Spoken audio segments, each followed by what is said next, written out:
बिस्मिल्लाहिर्रहमानिर्रहीम। आज एक ख़बर गर्दिश कर रही है कि कराची की जो डेयरी फार्म एसोसिएशन हैं उन्होंने 20 रुपये लीटर जो है दूध महंगा करने की जो है इरादा कर लिया है। बहरहाल ये जब भी इरादा करते हैं तो ये कामयाब भी हो जाते हैं दूध की कीमत बढ़ाने में। अभी जो है इस वक्त 120 रुपये लीटर खुला दूध मिल रहा है।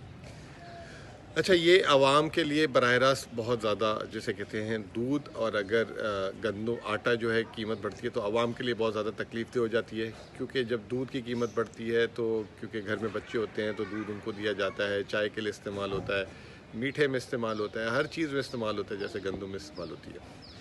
तो इसका काफ़ी जो है इम्पेक्ट आता है। लेकिन बात यह है कि ये आया इस दूध की बढ़ने की कीमत का हम कसूरवार किसको ठहराएं और ये किसकी ज़िम्मेदारी है। अगर ये सिंध और कराची में बढ़ी है तो ये पहले तो जो मकामी हुकूमत है जिनके पास है, कमिश्नर का काम है कि वो इसको ना बढ़ने दें। माजी में हमने देखा था मुस्तफ़ा कमाल लड़ाई करते थे और बढ़ने नहीं देते थे। दूसरे नंबर पे सिंध हुकूमत, और दूध की बराह रास्त ताल्लुक़ जो है सूबाई हुकूमत से है, वफाकी हुकूमत से बिल्कुल इसका कोई वास्ता नहीं है।